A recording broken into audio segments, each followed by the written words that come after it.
Hello, good morning student, how are you all. I hope आप लोगों ने पहला वीडियो अच्छे से देखा होगा। देखिए, पहले वीडियो में पहले फर्स्ट पैराग्राफ में एक सेकेंड लाइन पे एक वर्ड हम लोग सेकेंड लाइन में ये था कि लाल चींटी या ततैया के काटने पर साबुन रगड़ने की सलाह क्यों दी जाती है। तो हम सब लोगों को पता है कि लाल चींटी और ततैया में पाया जाने वाला एसिड कौन सा है बच्चों, पता है आप लोगों को। देखिए, मैं बता देती हूँ कि लाल चींटी या ततैया में पाया जाने वाला जो अम्ल है वो है हमारा फॉर्मिक अम्ल। इस जब फॉर्मिक अम्ल यानी कि जब एक एसिड, वो एसिड है फॉर्मिक अम्ल, और साबुन, जब लाल चींटी या ततैया जब हम लोगों को काट लेते हैं तो हम लोग को साबुन रगड़ने की सलाह इसलिए दी जाती है क्योंकि हम लोगों ने पढ़ा है कि अम्ल और क्षार जो हैं वो जब मिलते हैं तो उसके बाद वो क्या करते हैं, उसको उदासीन करते हैं। यानी कि अगर कोई लाल चींटी या ततैया काट ले तो उसके बाद साबुन रगड़ने पर हमको राहत इसलिए मिलती है क्योंकि अम्ल और क्षार क्रिया करके उसके असर को, क्षार जो है वो अम्ल से क्रिया करके उसके असर को क्या करता है, वो न्यूट्रल कर देता है। सेकेंड स्टेप में ये था, सेकेंड में था लाइन में बच्चों की हमको जब एसिडिटी होती है तो एसिडिटी से पीड़ित व्यक्ति को खाने का सोडा क्यों दिया जाता है। खाने का सोडा आप भी जान रहे हैं वो भी एक क्षार है, और एसिडिटी में क्षार और बेस मिलकर क्या करते हैं, उसको न्यूट्रल कर देते हैं। यानी कि एसिडिटी जब से हमको राहत मिलती है। अब आप हम लोग एक डाउट में बच्चों आपको और क्लियर कर दूं, इस टेबल पर हम लोगों ने पढ़ा था कि प्राकृतिक सूत्र में पाए जाने वाले अम्ल और क्षारक। तो देखिए, प्राकृतिक सूत्र में जो पाए जाने वाले अम्ल हमने पढ़ा था, कुछ अम्ल का नाम था जैसे टार्ट्रिक, मैलिक, एस्टिक, ऑक्जेलिक, ये पढ़ा था हम लोगों ने। अच्छा, आप लोग ध्यान दीजिए कि ये जितने अम्ल हैं ये सारे हम एडेबल हैं, इनका हम एज ए फूड में इनका इस्तेमाल करते हैं बच्चों। तो देखिए, दो तरह के अम्ल हैं, एक तो कार्बनिक अम्ल, एक इनऑर्गेनिक अम्ल। यानी कि एक हमारे होता है कार्बनिक अम्ल और एक अकार्बनिक। तो जो कार्बनिक अम्ल होते हैं बच्चों, ये किससे मिलते हैं हमको, प्लांट या एनिमल्स से पाए जाते हैं। यानी हमारे ये लिविंग ऑर्गेनिज्म, प्लांट और एनिमल्स इनका सोर्स है। दूसरा है, एक हम लोगों ने नेक्स्ट यहाँ पर पढ़ा था कि अकार्बनिक या खनिज। तो ये अकार्बनिक जो हम लोगों ने पढ़ा था बच्चों, यानी इसको मिनरल एसिड यानी खनिज अम्ल भी बोलते हैं। तो जो ये अकार्बनिक अम्ल हैं ये किससे मिलते हैं हमको, अकार्बनिक यौगिक यानी इनऑर्गेनिक कंपाउंड से हमको मिलते हैं। और ये जो होते हैं कार्बनिक अम्ल के मुकाबले में ये ज़्यादा डेंजरस होते हैं। यानी कि कार्बनिक अम्ल के मुकाबले में जो हमारा अकार्बनिक अम्ल है ये ज़्यादा डेंजरस होता है। एक बच्चों नेक्स्ट पेजेस में ये था कि कुछ धातुएं जो हैं, कुछ HCl धातुएं, HCl जो है वो कुछ धातुओं से क्रिया करता है और साथ में लवण बनाता है। ये हम लोगों ने उस दिन पढ़ा था इसको। तो आइए इसके दो रिएक्शंस आपको बता दें कि कैसे ये जो है HCl जब जिंक से क्रिया करता है तो जिंक क्लोराइड बनाता है। अगर मैं जिंक एक धातु है, अगर मैं आपसे बोलूं कि दो धातुओं को और आपको बताना है तो आप जैसे कि आप ये भी ले सकते हैं सोडियम। सोडियम क्या है बच्चों, ये भी एक धातु है। जब सोडियम HCl से क्रिया करती यानी हाइड्रोक्लोरिक अम्ल से, तो क्या बनाती है हमारा सोडियम क्लोराइड और H2। इसी तरीके से HCl जब पोटेशियम से क्रिया करता है तो क्या बनाता है KCl, पोटेशियम क्लोराइड और H2। इस तरीके से किस तरह रिएक्शन को बैलेंस करना है बच्चों, ये हम लोग क्लास 9th में अच्छे से पढ़ चुके हैं। अगर आप लोग को कोई डाउट है रिएक्शन बैलेंस करने में तो उसको रिवीजन करिए, क्लियर करिए और पूछिए। नेक्स्ट पे आते हैं बच्चों हम लोग। आज हम लोगों का टॉपिक है कि क्रियाकलाप 3, यानी क्रियाकलाप 3 में हम क्या, एक्टिविटी 3 में हमें क्या करना है ये करके देखना है। देखिए, यहाँ पर आपके सामने एक पिक्चर बनी हुई है। इस पिक्चर में लिखा है कि दानेदार जिंक की तनु सोडियम हाइड्रोक्साइड के साथ अभिक्रिया तथा H2 गैस का परीक्षण। तो बच्चों, सोडियम हाइड्रोक्साइड क्या है, एसिड है कि बेस है, सोडियम हाइड्रोक्साइड हमारा बेस है। देखिए इसका किससे परीक्षण करना है हम लोगों को, दानेदार जिंक। और जिंक क्या है बच्चों, जिंक हमारा धातु है। देखिए यहाँ पर है फर्स्ट स्टेप में है कि एक परखनली में दानेदार जिंक के कुछ टुकड़े लें। परखनली में 2 ml तनु सोडियम हाइड्रोक्साइड का विलयन डालें। जैसा कि फिगर में आपको दिखाया जा रहा है कि हमको क्या एक टेस्ट ट्यूब लेना है। टेस्ट ट्यूब में हमको क्या लेना है बच्चों, दानेदार जिंक के टुकड़े और साथ में तनु सोडियम हाइड्रोक्साइड का विलयन डालें। तनु और सांद्र ये भी हम लोगों ने क्लास 9th में अच्छे से आपको बता चुके हैं कि तनु किस विलयन को बोलते हैं और सांद्र किस विलयन को बोलते हैं। देखिए तनु वो विलयन, मैं एक बार फिर रिपीट कर दूं, तनु विलयन का मतलब ये होता है जैसे जिसमें अब ये सोडियम हाइड्रोक्साइड का अगर ये जलीय विलयन है तो इसमें तनु जो है वो इसलिए इसको तनु बोलते हैं क्योंकि सोडियम हाइड्रोक्साइड की इसमें थोड़ी मात्रा है। अगर आप कंपेयर करिए तो जिसमें सोडियम हाइड्रोक्साइड की थोड़ी मात्रा है किसके मुकाबले में, सांद्र विलयन यानी सांद्र सोडियम हाइड्रोक्साइड के मुकाबले में तनु सोडियम हाइड्रोक्साइड की थोड़ी मात्रा है, यानी कि थोड़ी अल्प मात्रा का होना सोडियम हाइड्रोक्साइड का विलयन कैसा कहलाता है हमारा बच्चों, तनु विलयन। और ज़्यादा मात्रा में सोडियम हाइड्रोक्साइड का होना कैसा कहलाएगा, सांद्र विलयन। तो इस तरीके से मैंने एक बार आपको फिर रिपीट कर दिया, तनु और सांद्र। अगर इसमें क्या डालना है बच्चों हमको, तनु सोडियम हाइड्रोक्साइड का विलयन डालें और दानेदार जिंक के टुकड़ों की सतह पर आपको क्या परिवर्तन दिखाई देता है। अब यहाँ पे तो हम लोग इस एक्टिविटी को पढ़ रहे हैं, पढ़ के समझ रहे हैं कि दानेदार जिंक की सतह पर हमको क्या परिवर्तन दिखाई, इसको हमको केयरफुली देखना कि क्या परिवर्तन दिखाई देता है। फिर है क्या कोई गैस निकल रही है, क्या इसमें से कोई गैस निकल रही है। फिर नेक्स्ट स्टेप में है कि निकलने वाली गैस का परीक्षण आप कैसे करेंगे, हम कैसे पता करेंगे कि निकलने वाली गैस क्या है।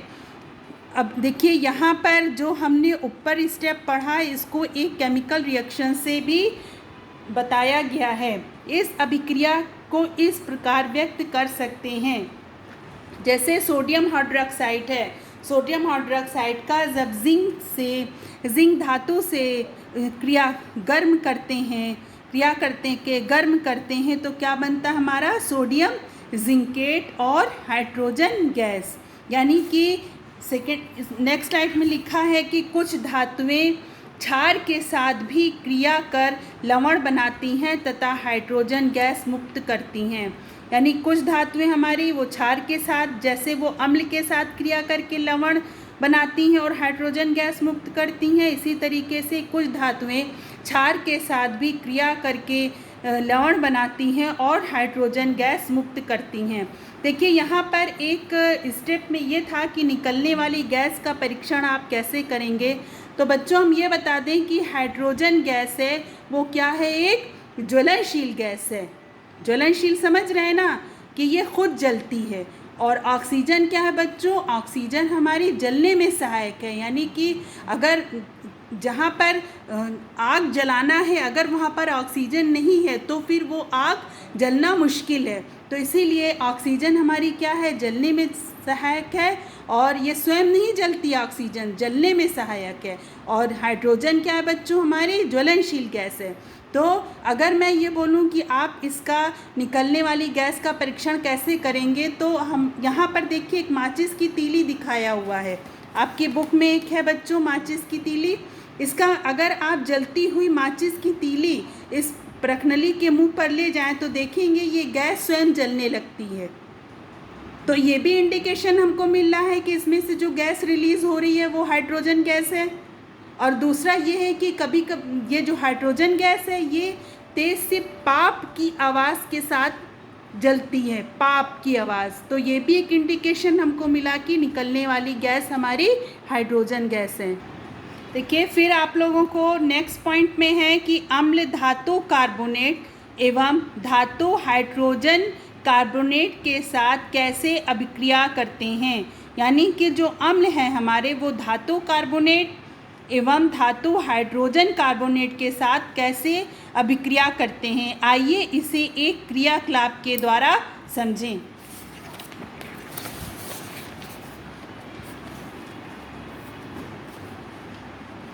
देखिए यहाँ पर भी एक आपका एक पिक्चर बनी हुई है बच्चों। यहाँ पर पूरा सेटअप तैयार है कि कैसे क्रिया करते हैं जब जो अम्ल हैं वो धातु कार्बोनेट या धातु हाइड्रोजन कार्बोनेट के साथ कैसे क्रिया करते हैं। इसमें हम आपको बता दें कि ये एक्टिविटी के कुछ स्टेप्स दिए गए हैं जिसको हम केयरफुली पढ़ेंगे और समझेंगे। पहला स्टेप है कि एक परख नली में 0.5 ग्राम सोडियम कार्बोनेट लें। हमको एक टेस्ट ट्यूब में क्या लेना है बच्चों, 0.5 gram sodium carbonate. Sodium carbonate का फार्मूला पता है बच्चों हम सबको? चलिए मैं बताती हूँ। सोडियम कार्बोनेट का फार्मूला है Na2CO3। क्या है बच्चों? Na2CO3, जिसमें सोडियम कार्बोनेट का फार्मूला है वो। अब इस परख नली में लगभग 2 ml तनु हाइड्रोक्लोरिक अम्ल थिसल फनल द्वारा डालें। यहीं कि हमको तनु, यहाँ पर भी हमको तनु किस अम्ल का इस्तेमाल करना है? हाइड्रोक्लोरिक अम्ल, तनु हाइड्रोक्लोरिक अम्ल का इस्तेमाल करना है। और इसको किसके द्वारा डालना है? हमको थिसल फनल के द्वारा डालें, जैसा कि हमको फिगर यानी चित्र 3 में दिखाया गया है। क्या कोई परिवर्तन दिखाई दिया? फिर पूछ रहा है क्या कोई परिवर्तन दिखाई। निकलने वाली गैस कार्बन डाइऑक्साइड है, इसका परीक्षण आप किस प्रकार करेंगे? यानी कि निकलने वाली गैस हमारी कौन सी है? Carbon dioxide. इसका परीक्षण आप किस प्रकार करेंगे?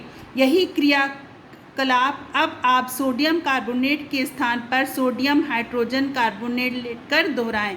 यानी जो ऊपर एक्टिविटी है उसी को हमको क्या करना है, इसी क्रिया को फिर दोबारा सोडियम हाइड्रोजन कार्बोनेट के साथ दोहराना है। सोडियम हाइड्रोजन कार्बोनेट का फार्मूला है बच्चों NaCO3। फिर एक है, देखिए यहाँ पर आप लोगों को दिया गया है एक शब्द के रूप में केमिकल रिएक्शन बता दिया गया, जैसे धातु कार्बोनेट, धातु हाइड्रोजन कार्बोनेट ऑब्लिक धातु कार्बोनेट है या धातु हाइड्रोजन कार्बोनेट प्लस अम्ल क्या बना रहे हैं? लवण। साथ में कार्बन डाइऑक्साइड गैस रिलीज हो रही है और जल भी बन रहा है। देखिए यहाँ पर 2 रिएक्शन आपको दिए गए हुए हैं। जैसे सोडियम कार्बोनेट जब हाइड्रोक्लोरिक अम्ल के साथ क्रिया करती है तो क्या बना रही है? NaCl और H2O, साथ में कार्बन डाइऑक्साइड गैस भी रिलीज़ हो रही है। नेक्स्ट रिएक्शन में है जब सोडियम हाइड्रोजन कार्बोनेट HCl के साथ क्रिया करती है तब भी NaCl बनाती है, साथ में H2O और कार्बन डाइऑक्साइड गैस निकल रही। इसमें NaCl हमारा लवण है यानी साल्ट है, H2O वाटर है और CO2 हमारी क्या है? कार्बन डाइऑक्साइड गैस है। अभी यहाँ पर एक स्टेप ये पूछ रहे थे बच्चों कि निकलने वाली कार्बन डाइऑक्साइड गैस है, इसका परीक्षण आप कैसे करेंगे? देखिए आपके फिगर में दिया हुआ है कि एक टेस्ट ट्यूब में क्या लिया हुआ है, साइड में एक टेस्ट ट्यूब है और यहाँ पर एक नली लगा दी गई है, निकास नली जिसे कहते हैं। तो निकास नली से जो हमारी गैस है वो कहाँ पे आ रही है? इस टेस्ट ट्यूब में आ रही है। और यहाँ पर क्या हम लोगों ने लिया है? कैल्शियम हाइड्रोक्साइड का विलयन। कैल्शियम हाइड्रोक्साइड को बच्चों चूने का पानी भी कहते हैं, चूने का पानी।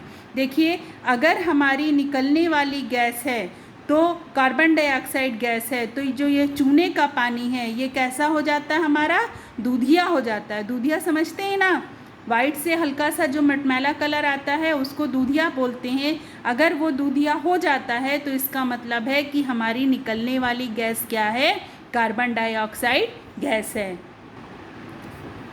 अब नेक्स्ट पॉइंट है हमारा, क्षारक अधातु ऑक्साइड के साथ कैसे अभिक्रिया करते हैं? अधातु ऑक्साइड का मतलब हुआ कि ऐसे ऑक्साइड जो अधातुओं से मिलकर बने हों वो हमारे अधातु ऑक्साइड हैं। जैसे अगर हम बात करते हैं अधातु ऑक्साइड में तो कार्बन किससे, अगर ऑक्सीजन से ऑक्साइड से क्रिया करता है तो क्या बनाता है? Carbon dioxide. इसी तरीके से अधातु में सल्फर डाइऑक्साइड, नाइट्रोजन ऑक्साइड, ये सब हमारे क्या हैं? अधातु हैं। तो यानी कि ये किससे क्रिया करते हैं? अधातुओं से क्रिया करके जो ऑक्साइड ऑक्सीजन से ऑक्साइड बनाते हैं वो हमारे क्या कहलाते हैं, अधातु ऑक्साइड। जैसे कि अब यहाँ पर देखिएगा लिखा है कार्बन, सल्फर आदि अधातुएं ऑक्सीजन के साथ अभिक्रिया करके कार्बन डाइऑक्साइड, सल्फर डाइऑक्साइड आदि का निर्माण करती हैं। यानी कि ये अगर कार्बन, सल्फर आदि अधातुएं जो हैं वो ऑक्सीजन के साथ क्रिया करती हैं और क्या क्या बनाती हैं बच्चों, कार्बन डाइऑक्साइड, सल्फर डाइऑक्साइड आदि का निर्माण करती हैं। क्षारक इन आधात्विक ऑक्साइड के साथ अभिक्रिया करके लवण तथा जल बनाते हैं। जो क्षारक हैं वो इन आधात्विक ऑक्साइड के साथ अभिक्रिया करके लवण तथा जल बनाते हैं। आधात्विक ऑक्साइड प्लस क्षारक क्या बना रहे हैं बच्चों, लवण तथा जल। जैसे सल्फर डाइऑक्साइड सोडियम हाइड्रोक्साइड के साथ अभिक्रिया करके सोडियम सल्फाइड तथा जल बनाता है। यानी कि जो सल्फर डाइऑक्साइड है वो किससे अभिक्रिया कर रहा है, हमारा सोडियम हाइड्रोक्साइड से। तो सोडियम हाइड्रोक्साइड क्या है बच्चों, ये भी क्षारक है, इसके साथ ये क्रिया करता है तो क्या बनाता है, सोडियम सल्फाइड। सोडियम सल्फाइड हमारा क्या है, लवण है और साथ में जल H2O यानी जल अणु का निर्माण करता है। अब इधर पे देखेंगे हम लोग, नेक्स्ट पॉइंट है अम्ल तथा क्षारक आपस में कैसे अभिक्रिया करते हैं। यानी कि अम्ल और क्षारक आपस में कैसे अभिक्रिया करते हैं। हम जानते हैं कि अम्ल और क्षारक आपस में अभिक्रिया करके लवण और पानी बनाते हैं। यानी अम्ल और क्षार जब आपस में क्रिया करते हैं तो क्या बनाते हैं, लवण और जल। आइए इसे एक क्रियाकलाप के द्वारा समझें। अब है क्रियाकलाप 5 में दिखाया है कि एक परखनली में 20 बूंदे तनु हाइड्रोक्लोरिक अम्ल की लेकर 1-2 बूंद फिनोप्थिलीन डालिए। परखनली को हिलाते हुए उसमें ड्रॉपर की सहायता से बूंद बूंद कर तनु सोडियम हाइड्रोक्साइड का विलयन तब तक डालें जब तक कि विलयन का रंग हल्का गुलाबी ना हो जाए। विलयन के रंग परिवर्तन का क्या कारण है। इस अभिक्रिया को रासायनिक समीकरण द्वारा इस प्रकार व्यक्त किया जाता है, HCl प्लस NaOH। HCl अम्ल है, NaOH हमारा क्षारक है। ये दोनों जब आपस में क्रिया करते हैं तो क्या बना रहे हैं, NaCl और H2O। NaCl क्या है, हमारा लवण है, H2O जल है। फिर है अम्ल में क्षार की 1 बूंद डालने पर वह अम्ल की कुछ अणुओं से क्रिया कर लवण और पानी बनाता है। यानी अम्ल में अगर जब हम क्षार की 1 बूंद डालते हैं तो वो अम्ल के कुछ अणुओं के साथ क्रिया करके लवण और पानी बनाता है। ये क्रिया हमारी क्या कहलाती है बच्चों, उदासीनीकरण, न्यूट्रलाइजेशन कहलाती है। इस प्रकार क्षार अम्ल के साथ अभिक्रिया करता जाता है। जब अम्ल के सारे अणु क्षार के साथ अभिक्रिया कर लेते हैं तब विलयन उदासीन हो जाता है। कहने का मतलब है जब अम्ल के जितने भी अणु हैं वो क्षार के साथ अभिक्रिया कर लेते हैं तब वो विलयन हमारा क्या कहलाता है, उदासीन हो जाता है। इसके पश्चात क्षार की 1 और बूंद डालने से ही विलयन का रंग गुलाबी हो जाता है। जब वो उदासीन हो गया, लेकिन जब हमने क्षार की 1 और बूंद डाली तो विलयन का रंग फिर से गुलाबी हो जाता है। अब आइए इस विलयन की प्रकृति क्या होगी इसको हम बताएं। अब ये विलयन कैसा होगा, क्षारीय होगा कि अम्लीय होगा, इसको सोचकर आप लोग बताइएगा। ये आपका होमवर्क है। देखिए यहाँ पर जो प्रश्न दिया गया हुआ है कि पहला क्वेश्चन है कि धातु की तनु हाइड्रोक्लोरिक अम्ल से होने वाली अभिक्रिया का एक उदाहरण द्वारा समझाएं। इसे भी आपको एज ए होमवर्क करना है।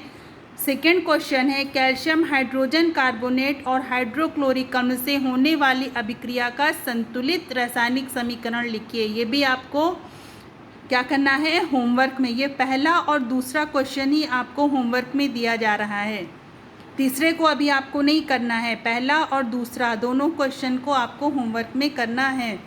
अब देखते हैं नेक्स्ट हमारा पॉइंट क्या है कि क्या अम्ल और क्षार विद्युत का चालन करते हैं। यानी कि अम्ल और क्षार क्या विद्युत का चालन करते हैं। आइए इसे एक क्रियाकलाप द्वारा यानी एक्टिविटी के द्वारा समझते हैं। यहाँ पर है एक्टिविटी 6 में कि 100 ml एक बीकर लें, उसमें 50 ml तनु हाइड्रोक्लोरिक अम्ल डालें, हाइड्रोक्लोरिक अम्ल डालें। एक रबर कार्क पर 2 आलपीन लगाकर बीकर में रख दीजिए। एक रबर कार्क पर 2 आलपीन लगाकर बीकर में रख दीजिए। फिर है चित्रानुसार आलपीन को 9 वोल्ट की एक बैटरी, टार्च के एक बल्ब तथा स्विच को तांबे के तार के माध्यम से जोड़ दीजिए। क्या बल्ब जला? फिर है इसी प्रक्रिया को तनु सोडियम हाइड्रोक्साइड विलयन के साथ करिए। क्या बल्ब जला? यानी कि जो हमारा विद्युत चालन हमको समझना है तो वो किसके साथ समझना है बच्चों? हमको अम्ल यानी हाइड्रोक्लोरिक अम्ल के साथ और सोडियम हाइड्रोक्साइड के साथ, क्षार के साथ।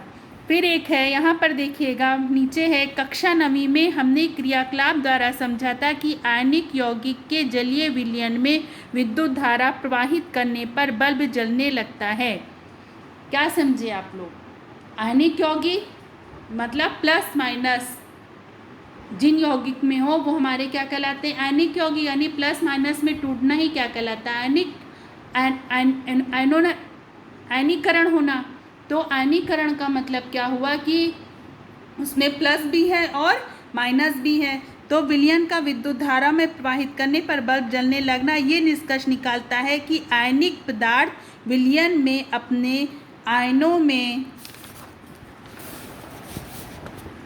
आयनों में विभक्त हो विद्युत का चालन करते हैं। यानी जो आयनिक पदार्थ हैं वो विलयन में अपने आयनों में विभक्त हो जाते हैं और वो विद्युत का चालन करते हैं। इसी प्रकार उपरोक्त क्रियाकलाप में अम्ल और क्षार के विलयन द्वारा विद्युत चालकता यह प्रदर्शित करती है कि अम्ल और क्षार का भी आयनीकरण होता है।